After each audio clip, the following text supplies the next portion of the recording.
hadn't been taken from us, or if there would have been a child at all. His death constantly leaves me with haunting what ifs and heartbreaking should have beens.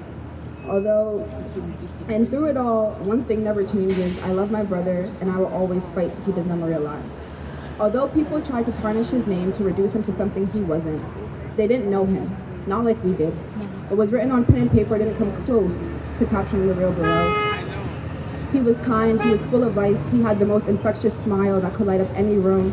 His energy was magnetic, and being around him made you feel like everything was going to be okay. And that's the brother and Burrell that I want you to remember. That's the Burrell the courts need to remember. That's the Burrell I demand Matthew Paraway and Joseph Riesel remember, because that's the son, the brother, and the uncle that you took from us. Thank you.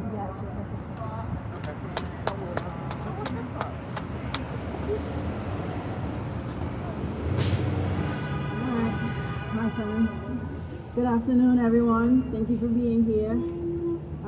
My name is Nakia Ramsey, and I stand here not just as a daughter, a mother, a sister, but as a community leader today. As a witness to pain too many Black families know too well.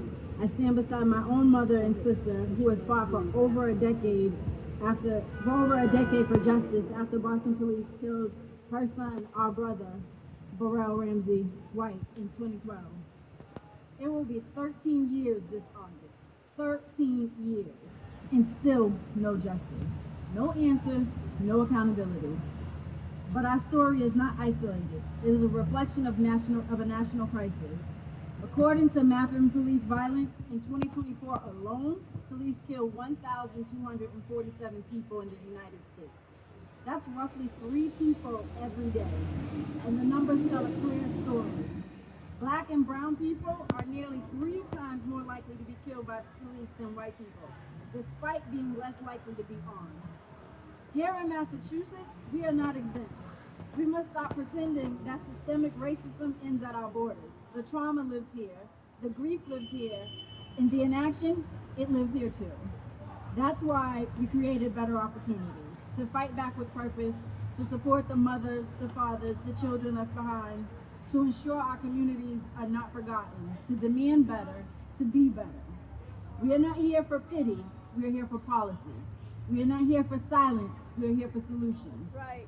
We are asking this House not for favors, but for justice, for transparency in policing, for independent investigations, for community oversight, for real reform, not performative politics.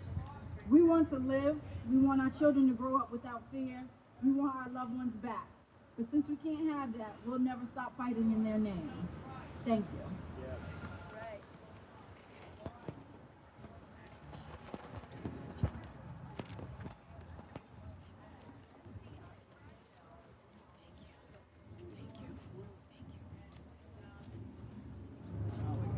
Hello, my name is Wayne Dozier, and I'm here representing my grandson, Dan Roy Henry Jr., also known as DJ Henry.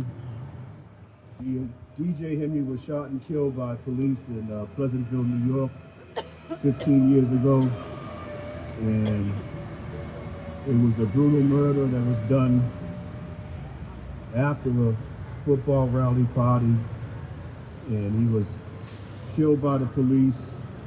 The police officer was cleared. The towns of Pleasantville and Mount Pleasant tried to apologize privately, but we forced them to apologize for killing our son publicly, and they did offer a financial settlement, but of course that doesn't bring back DJ. After he was murdered, I ran into a lot of families that have been affected by police violence, as well as Carla Sheffield and some all over, from Chicago, California, Los Angeles, San Francisco, New York. So many families of color have had their children murdered by the police. And it's a mystery to me that we can say we're in the land of the free, the home of the brave, and yet we have to suffer this year after year after year, long after Medgar Evers, and here we are tomorrow commemorating the death of George Floyd. So there's something wrong in our country that we're I'm not here to preach, but there's something wrong with our country where we can kill, and the Christian community can turn their backs, turn their eyes, turn their ears to this pandemic, and nobody actually wants to look at the situation for what it really is. So what I'm saying is that DJ Henry was my grandson. He was killed 15 years ago. His life was snuffed out. His future was snuffed out. He was my oldest grandchild. He was my daughter's firstborn. And just for you, imagine if your son or your grandson was taken away. I just want you to see the face of losing a child, and see a mother's face, or see a father's face, see a sister's face when their sibling is murdered. But turn your eyes to that, and then turn your ears to the cries that the people are saying when they see this, like she said, systematic racism that's killing our black youth, that's killing our black boys, our black girls, and people of color, if you want to. But I just want to say, I had some notes here, but I'm more impassioned about the fact that we listen to each other and try to end the racist destruction of young black children that's in this country. And we are part of your greatest resources. The black man has done so much for this country. If you look across the street at that relief there, you see black soldiers fighting in the Civil War. From the Civil War all the way up to the Vietnam War, to the war that was fought before, black men have stood for this country and come back and see our children killed. Enough is enough. I'm asking us to turn around, get your ears open, get your eyes open, and see what's happening to this. This is our country. Black doesn't matter. White doesn't matter when you say you're an American. This is our country, and we're fighting for our children.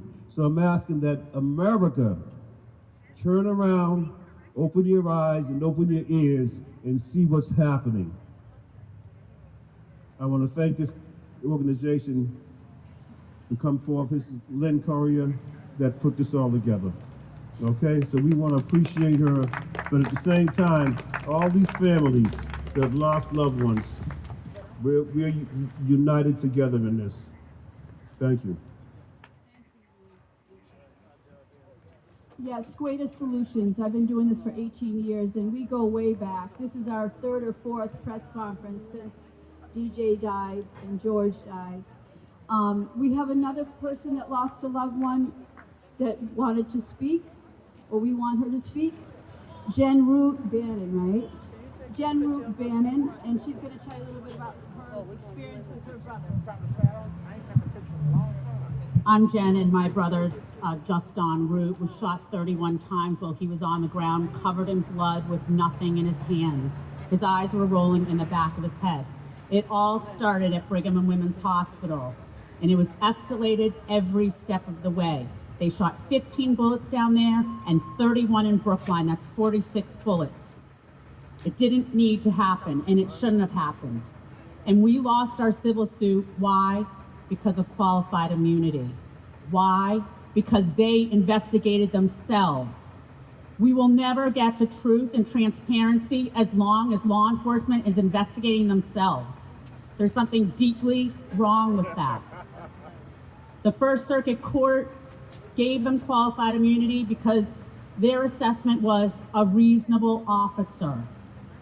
So it was reasonable to shoot a man who was on the ground, who had an EMT pass by or at his side just seconds before, that was reasonable for those officers to shoot 31 bullets from 5 to 6 feet away.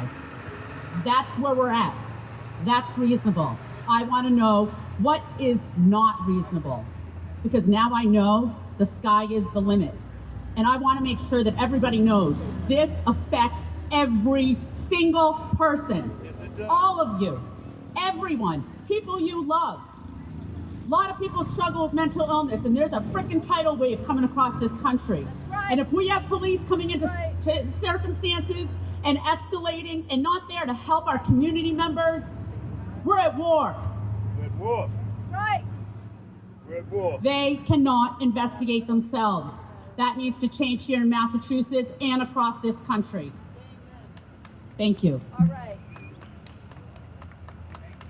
Thank you, Jen. We all need to uplift each other because, you know, you can imagine this work is painful. It's brutal. You know, whether we're dealing with loved ones that we lost for no reason, and then the police who didn't get away with it and have a nice life with their loved ones, it's not okay. So it's painful. Everyone lives with that pain every day, whether they speak on it or not. People here behind me, their loved ones are wrongfully convicted, in prison from 10 to, about 35 years. Many of them are men that I work with, especially the ones in the middle. But anyway, right now we're going to move from the police brutality in our communities in Massachusetts to what we know is happening every day in the prison system, okay? I'm going to invite, Leona Brando. She's been doing this work for years. She knows exactly what goes on behind the wall. After she speaks, I'm going to add to it. And anyway, this is Leona Brando from New Vision Inc., Project Inc. So. New Vision organization.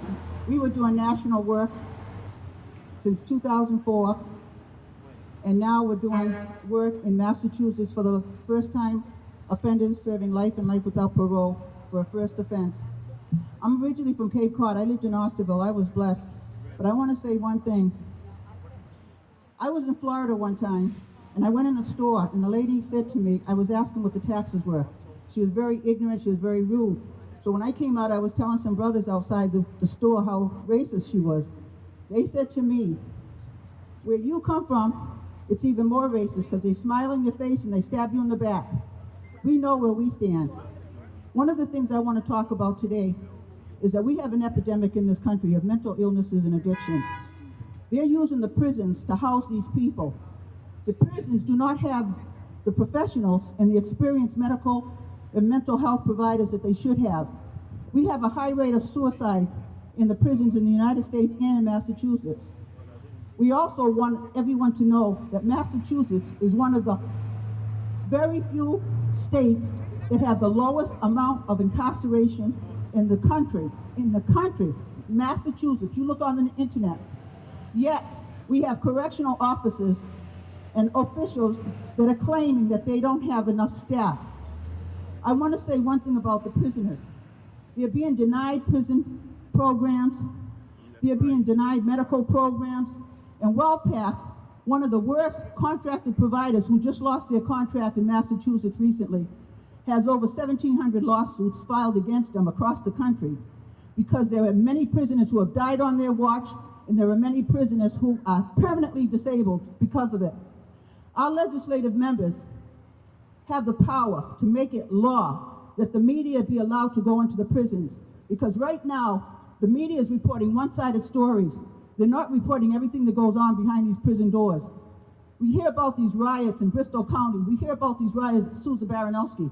What we don't hear about is the provocations, the deprivations, the torment, the tortures, the abuses that are going on behind these prison walls. Until the media gets behind those walls, you're going to continue to hear the lies that are going on. Our legislative members have to do something. I'm not going to take up the time, but I'm going to tell you all, go on the internet and type in drugs being smuggled in by guards in Massachusetts and around the country, prisoners being tortured, abused, prisoners being beaten, and they don't have a voice to cry out because no one's listening to them. This is why they get to the point where they start going out. You put a dog in a cage and you keep that dog caged in for a long enough time, and you open that cage, they're going to attack, and that's what's happening in Massachusetts prisons. Norfolk, right now, they're making it impossible. Now you have to call the day before you make a visit to the prisoners. Only 12 families can go in at a time. They're doing all these things. They're trying to get these prisoners to act out so they can say, this is why we need more prisons. This is why we need... Don't even get me started. I was hosting Blog Talk Radio for 7 years. I brought in Frans Dow, a 27-year former warden out of Amsterdam, working with the United Nations, working with the Ministry of Psychiatry globally, working with the International Red Cross. He's coming back. Miriam Jacobs, psychosocial therapist from the Netherlands. I interviewed criminologists from London. I've interviewed a former correctional officer, 14 years, Donald J. Vodka, who exposed his peers behind the walls. He had to go into hiding for a while. He wrote the book, The Green Wall. You can find it on the internet. I've interviewed Michael Johnson, who was a correctional officer, a CO in Montana prison, talking about the treatment in the Montana prisons. People, wake up. Go on the internet, do your research, and find out that half of these prisoners that are being made out to be vicious, violent, are not as bad as you think. Wrongfully convicted, not only behind me, but across the country. There was a prisoner mentally ill in Florida, Darrell Rainey, who was scalded to death by the guards until every muscle, every bit of skin, everything came from his bones. Another prisoner in Georgia who was eaten alive by bedbugs. Please don't listen to everything you hear until the media is allowed to go in and do the reporting with these prisoners. Thank you. Good work. Thank you. Thank you, Leona. She's been in the trenches for a long time, as you can tell. There is someone that could not be here today who is a woman that was in Framingham for many, many years. And I'm going to quickly read what she said about the women, the abuse of the women behind the wall. And then I'm going to share what I know besides what she told you about the men. And it's stuff that make you cry, right? Anyway, this is what this woman said. They always say that they are there for care, custody, and control, but they're only there to control us. They have attitudes when they come in. They take it out on us. They talk about our bodies, how we shape our behind, our breasts. God forbid if you have your menstrual period and they run out of sanitary napkins, they'll tell you to use toilet paper. It's just very disrespectful how the men treat the women behind the wall. It's mainly the men, not so much the women. Every now and then you'll get a female officer that wants to be on her high horse too, and she's going to jump in and say something disrespectful to you. They don't understand the suffering that we go through already being behind the wall, not being able to take care of our bodies the way that we want to get the health care that we truly need. The health care system in there is garbage. Do not let anyone tell you different. The health care is garbage in order for you to be seen. You have to be damn near dead in the ground, and if you're not damn near dead on the ground, you're not getting seen. You put in a 6 slip. They only charge you $3.10 for a slip. You might get seen. Protocol is that you get seen within 2 days, but that never happens. You can get seen 2 weeks, 2 months, sometimes you don't even get seen. They do not reimburse your money if you're not gotten seen. They're telling you that nothing is wrong. I have so many friends in there right now that have lost limbs, that have lost their minds, that have lost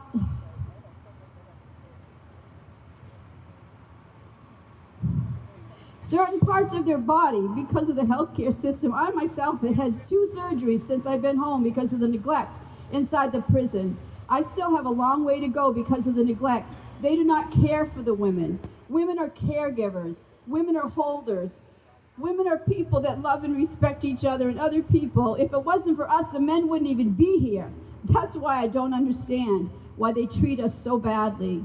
And when they talk about using all this money to build new women's prison, I'm like, why don't you build a new women's prison and take all that money and put it into communities and invest it into things that are going to help us, not continue to condemn us.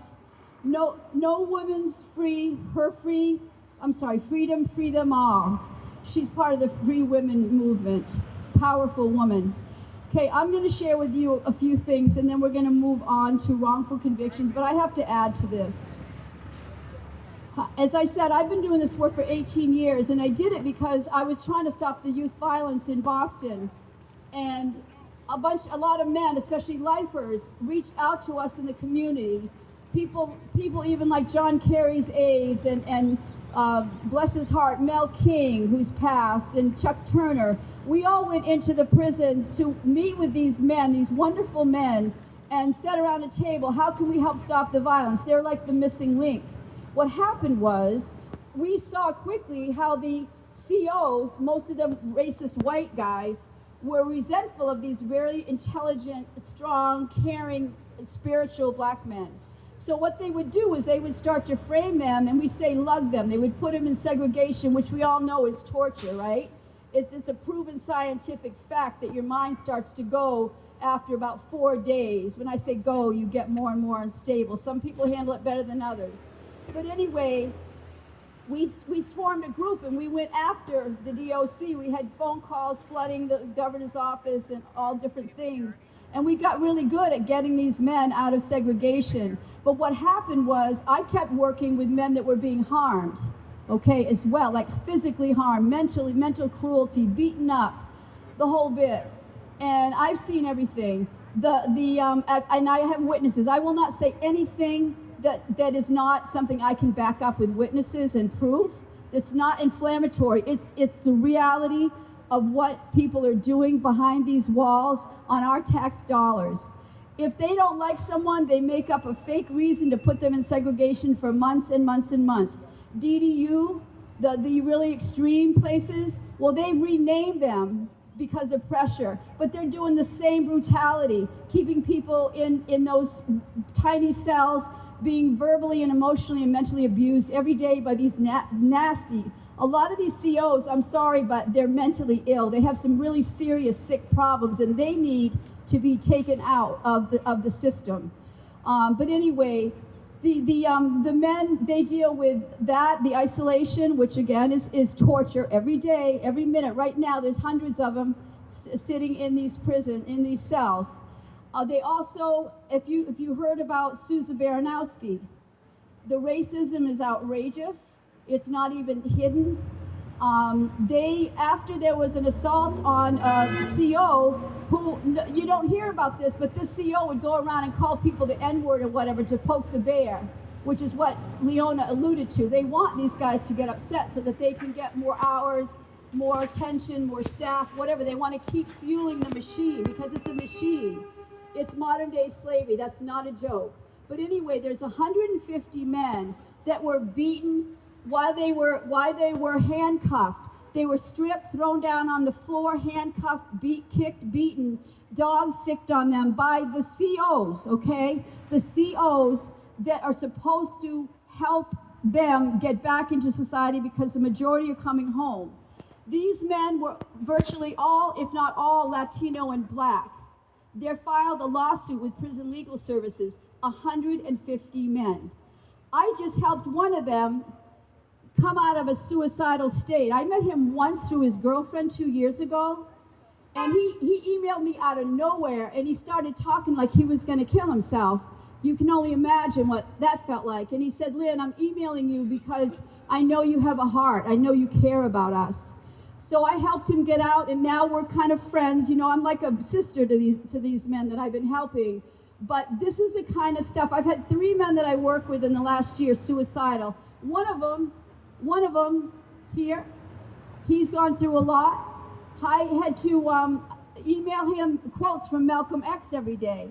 These guys go through it like you would not believe. There's someone who's a sergeant. His name is Ayana. He was a CO way back in the 80s and 90s. I found out from a very credible source, a man who was there back in the day. He used to break guys' hands and teeth. That's what he used to do for sport. Now, he's been abusing David and tried to get him to be an informant, which he wouldn't be, so he framed him, and David was in segregation for months and months and months. So anyway, the brutality is outrageous. When people are suicidal, sometimes they're made fun of, and they're given things that could harm them when they're on suicide watch. I believe that the use of segregation, this kind of mental taunting, especially of people that are more vulnerable, is because what happens is they end up in the state hospital. I think they break them, and that's what they even tell people sometimes, that my job is to break you. One of my guys, that's what happened with him.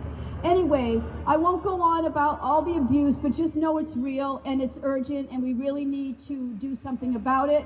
I was working before COVID with a group of legislators and actually a DA about getting an investigation of the DOC, get the DOJ to come in here and clean house, investigate. It's easy to find out who the bad ones are, which is all the way to the top, quite honestly. Good 85% are not doing the right thing. They're not ethical, good people.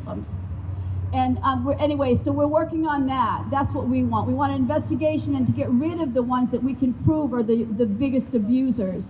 Because you can't, You can't change a policy because they'll just sugarcoat it, call it something else, and they'll do the same thing. Now we're going to move on to wrongful convictions. I want to quickly speak about this one person, David Yard, because this is one of the most egregious things we've got here, although all of these cases behind me are egregious and shameful. David Yard, in a nutshell, was at a scene where someone was stalking him and his friends, and things happened, and the guy that was stalking them ended up getting shot and dying.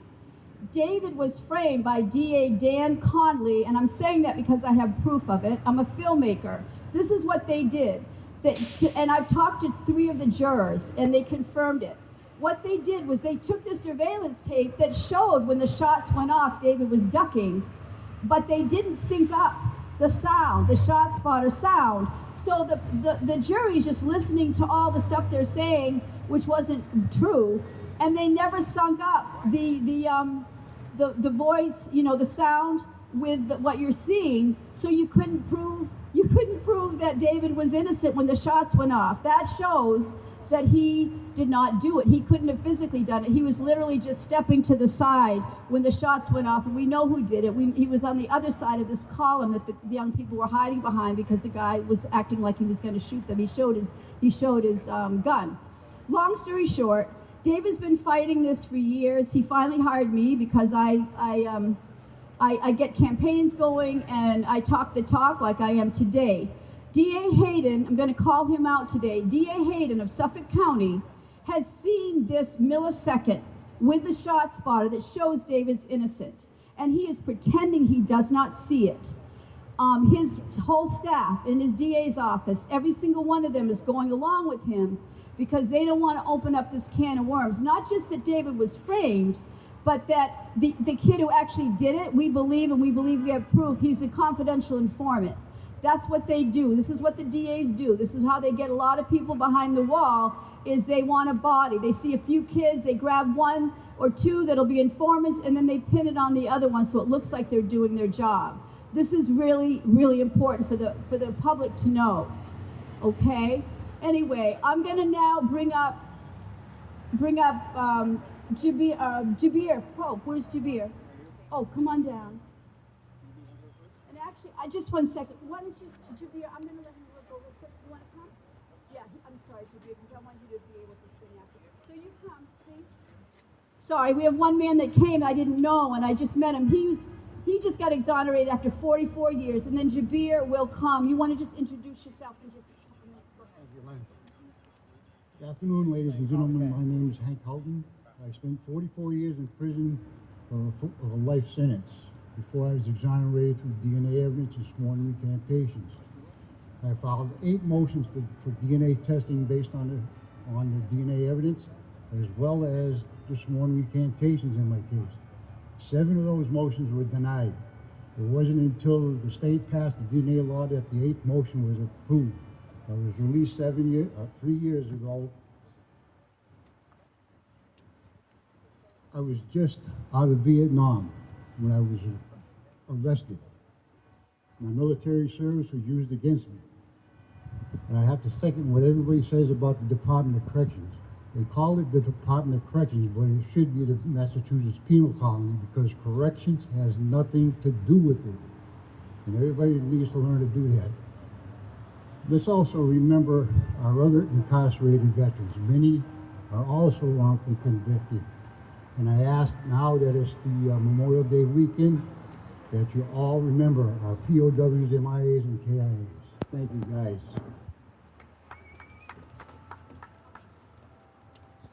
I'm sorry, sorry. Right now, we're going to have some loved ones briefly speak about their person behind the wall. We'll just sort of have them come to the mic, and then Jabir will speak, okay? Well, I'm here to speak about my brother Jeffrey Moultrie, who's been wrongfully incarcerated for more than 30 years. Jeffrey's case is not as difficult as people try to make it out to be. There's part of an ex post facto part of Jeffrey's case, if we could get Jeffrey out on that alone, he could then begin to work on the other things going on with his case. Again, he's been in prison for over 30, wrongfully convicted for over 30 years. Jeffrey has an organization. The name of Jeffrey's organization is No Integrity, No Justice. The reason, the name, those who sit in seats of power with no integrity can only render no justice. No integrity, we're not getting justice. No justice. We're asking for Jeffrey to be free. We're asking for justice. Take a look at his case. It is not hard to find the information that he has been trying to get out ever since he's been in there. It's just no one's listening. They have no voice. They have a voice, but no one's listening to them. So we're now asking people to hear what we're saying, do your own investigation, and look at what's going on here. My brother's not the only one, and the correct officers in his case have already been proven and disciplined for corruption. So what is the problem? Why is it that they're not looking at every case that these officers ever touch? Why is my brother still sitting there? I'm sorry. All we're asking is for people to take a look, an earnest, honest look. Also, I just want to briefly say that No Integrity, No Justice is going to be hosting a prayer on Father's Day. The reason we're choosing Father's Day is because we're looking to the Father. And this prayer is for families that we just give praise and that we give prayer even before we see what happens. And this is what we're asking. We ask people, you can send in your prayers, you can post videos or whatever you would like to do. And this is non-denominational. We thank you. Okay, now we have three more. Two are wrongfully convicted, and Thomas at the end, he's someone that's being abused and has been abused behind the wall. I wanted them to be able to show their loved ones to the public. This is Jason Barboza. This is my brother. He was wrongfully convicted, and he's been sitting in there. And there's no justice in there. And I just want us to keep fighting, because there has to be some sort of justice, because he's just sitting behind those walls, and he deserves to be home like all the rest of them. He's already served, it says 13, but he's been in there for 16 years.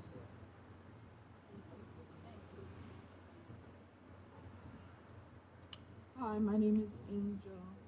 My husband has been wrongfully convicted, locked up 13 years. No evidence, no DNA, no nothing. 13 years too long.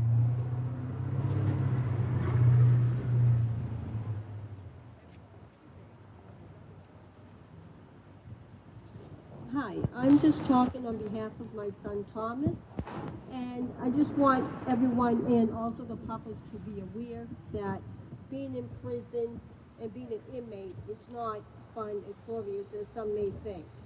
They are being neglected, they are being abused, mentally, physically.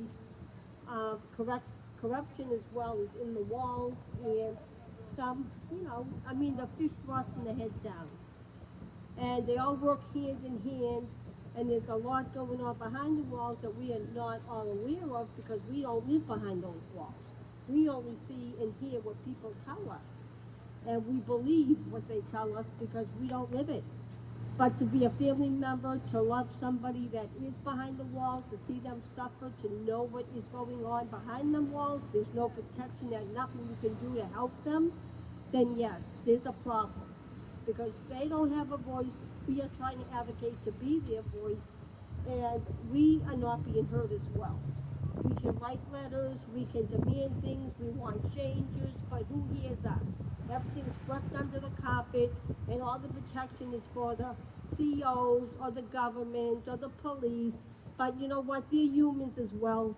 and they deserve a little dignity, and they're always being, you know, hurtful in a lot of ways, deprive things. There are always constant lockdowns. They have to have visits on their rec times. You know, I mean, this goes on and on and on. I could spend all day talking about what needs to be changed in there. Medical,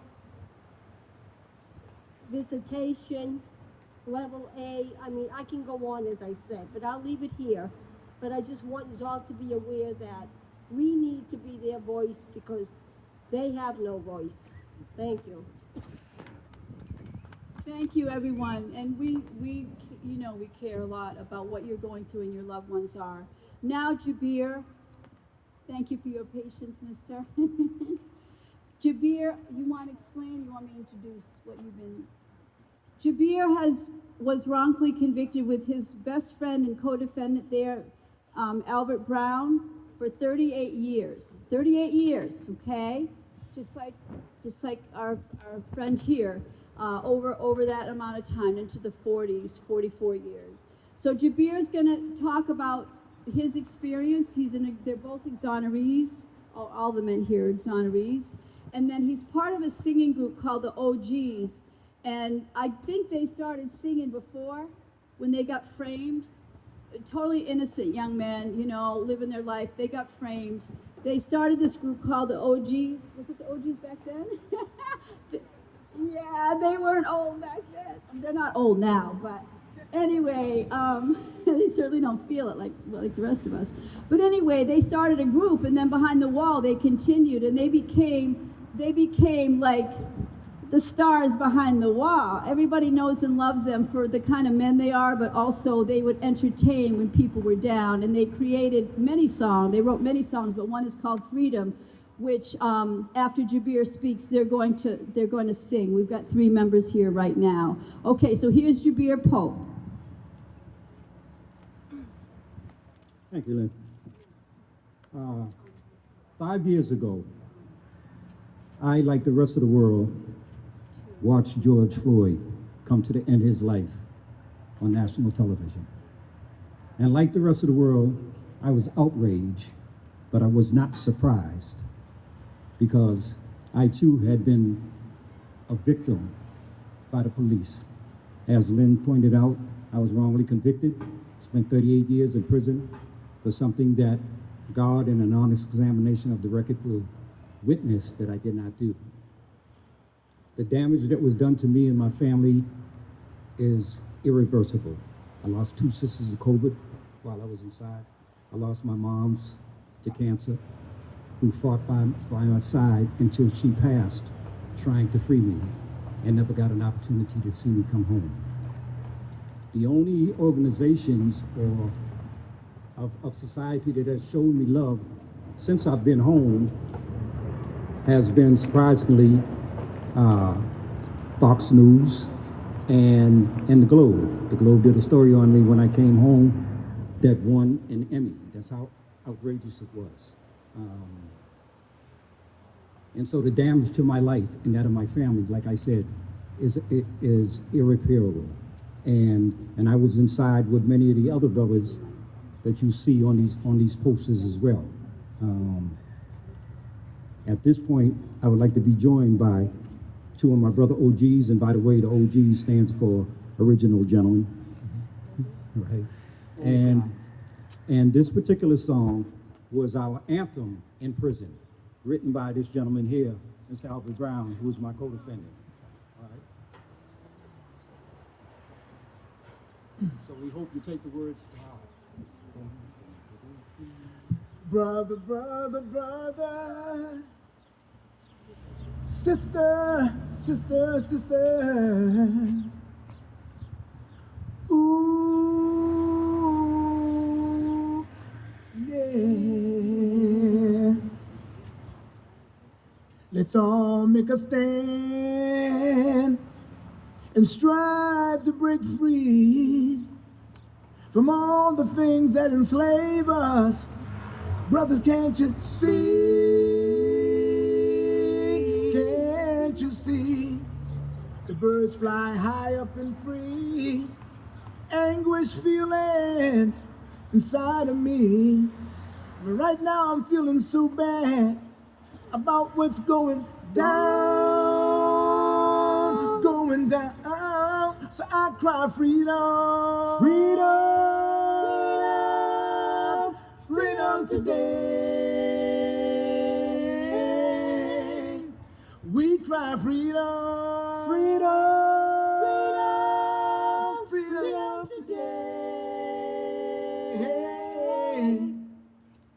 Mothers and fathers are crying. Our children are dying from violence, drugs, and alcohol. And that's not all. That's not all. But it's all up to you and me. We gotta save our children, reclaim our community, cause their tomorrows depend on me and you, me and you. So I cry freedom, freedom,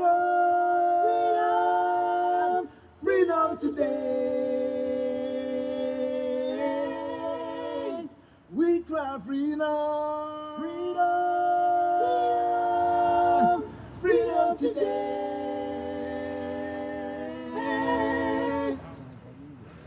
This song is about some of the things that might enslave a person. This song is about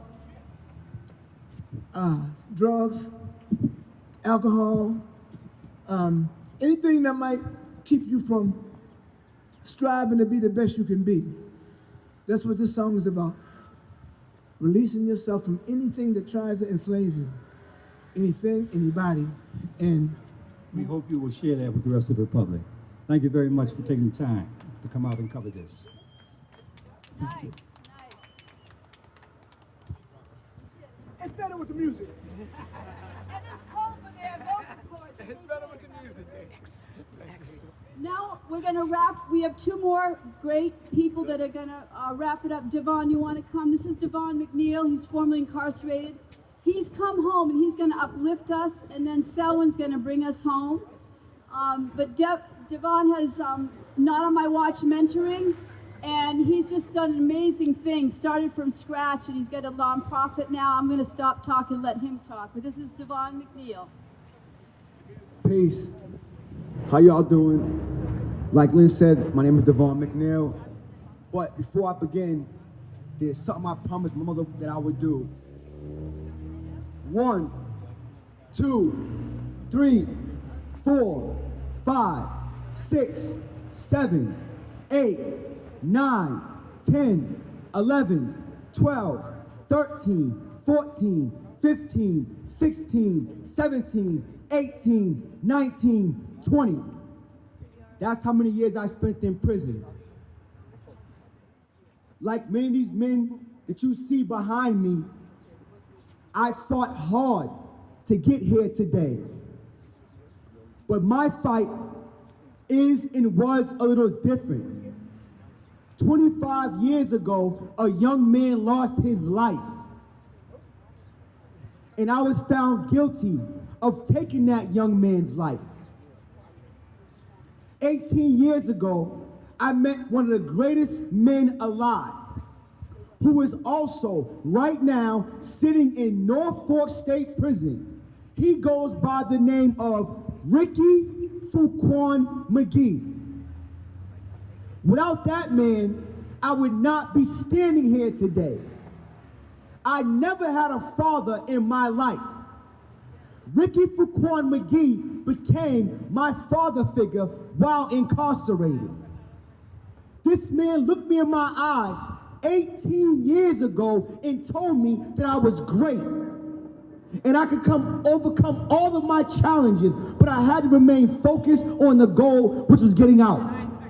Today, 5 years home, I'm the founder of Not on My Watch Mentoring Incorporated. I mentor about 20 youth in the inner city of Boston. 4 months ago, I signed a lease on the corner of 314 Bowden and Quincy Street. I have a 2,000 square foot building that I now utilize to run my nonprofit out of. I never once thought that I could be here today because I was what they call an impact player in my neighborhood. Now I'm making an impact in my community in a positive way. I thank you. I thank you. I'm also the self-published author of 2 books. My first book is called The Streets Lied and We Believed. My second book is called From Negative to Positive in My Own Words. They can be found on barnesandnobles.com and amazon.com. Lastly, these men behind me deserve the same opportunity that I had, which is to be free. Peace. And now a new friend and colleague. We're gonna make some good trouble. Selwyn, Uncle Selwyn Jones, George's uncle. Thanks everybody for showing up, man. This is how we get the word out. Where do I start? I woke up one day and the whole world was in chaos because somebody decided that they would take my nephew's life in a bit of rage and a bit of power and control. However you want to look at it, it was wrong. The people that are standing behind me that have been incarcerated for 25, 30, 40 years, it's been wrong. With all the atrocities that we have going through this world today, how do we fix this? We fix this by fighting. You know, without a fight, you can't win a war. And this war has been going on for far too long. You know, I was in Seattle last week, you know, for a conference. And at a table, I'm going to rep myself. I'm going to say that my birthday's tomorrow, and I'm going to turn 60. But we had 4 people sitting at that table, and you had 120 years taken from them because of the color of their skin. Somebody didn't like where you live, where you come. It's filled with corruption, it's filled with chaos, not only Boston, but most of the places in the country has their pros and has their cons. And one of the problems are people are going missing. People are getting locked up, taken away from their families, you know, taken away from society, you know. I was just mentioning this to somebody a little bit earlier. If you've been in prison for 33 years, everybody that you know has died. And think about being wrongly convicted. Thinking about sitting in a cage, 6x9 cell, and wishing and hoping and praying that somebody would come to your aid and help you escape this prison or cell that you've been locked in for all those years. So, police brutality, wrongful convictions, over-sentencing, domestic violence are all problems that we have that we can conquer, that we can control, but we as a unit have to come together and just know that we will win, but the only way we win is to stay together. And you know, why would I come to Boston? I came to watch the Celtics game, but you know, I didn't get a chance to watch it. Sorry. But I came here to support all these great people. You know, Jen Root, she's a monster, son. You know, she's been fighting for a brother for a hell of a long time. Anne Marie, I know personally. You know, because I came to Boston for them before. Just like I came for Lynn. Just like I came for all these people that are on these posters. Now, I really got to set right here. That one on the poster there, he's still here, y'all. He's still here. The one in the blue, he's still here. He's not going anywhere. I will show up. And how many George Floyds were there before there was no more? Well, in my mind, this is death. Your whole life is taken away because somebody decided that they would be judge, jury, and executioner, or decide that they need to let you work for the system. So what this is a celebration. We're strong. You know, me and Lynn are going to do a couple things that are better than him. But Boston area. So, you know, the 5th year anniversary is this weekend, and you know, there'll be a lot of soreness that's expressed to people, you know, and their lot, you know, Ed Gardner, Howard Smith, with all of these people have followed biggest police brutality. So it's either corruption on one path or brutality on the other. You know, but we just all make empathy. And, you know, talk to your legislators, you know, legislators. But keep fighting, and keep believing, and we can make the changes we all stick together. You know, so it's colder in Boston than it is in South Dakota, okay, y'all? So that really shocks me too, you know. But thank y'all for showing up, man. And hey, I wish all of y'all could come to Minneapolis this weekend. We can have, you know, go and eat at AJ's Fish and Chicken, my favorite little business going on. So thank you, and thank y'all. Remember, it's easy to convict, impossible to correct.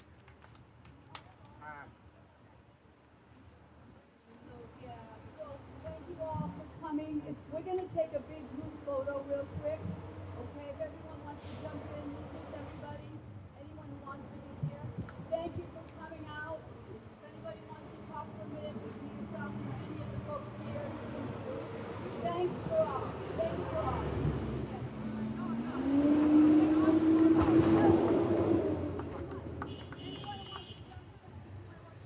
Come on, Locust. Oh, I'm proud of that. What have you found on me? Nothing yet. Oh.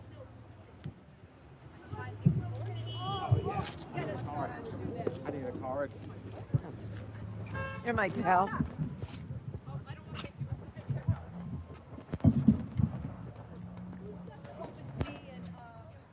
It's a big press here. Big press. Hey.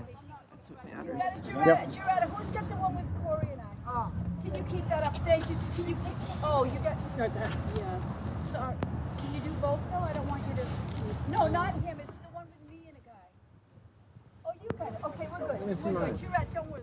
Oh, I see mine. you're right. There you go. You want to sit? Can you pass it down? Can you hold this kid? No, the other one. The other one. Thank you. I'm sorry. Sorry, guys. Just a minute. Did you get everybody in? You good? Bring the card. Should we start? Freedom. No justice, no peace. Let's do a fist. One do a fist in the air. Let's do it. Let's do it. We mean it. We're not just here to talk.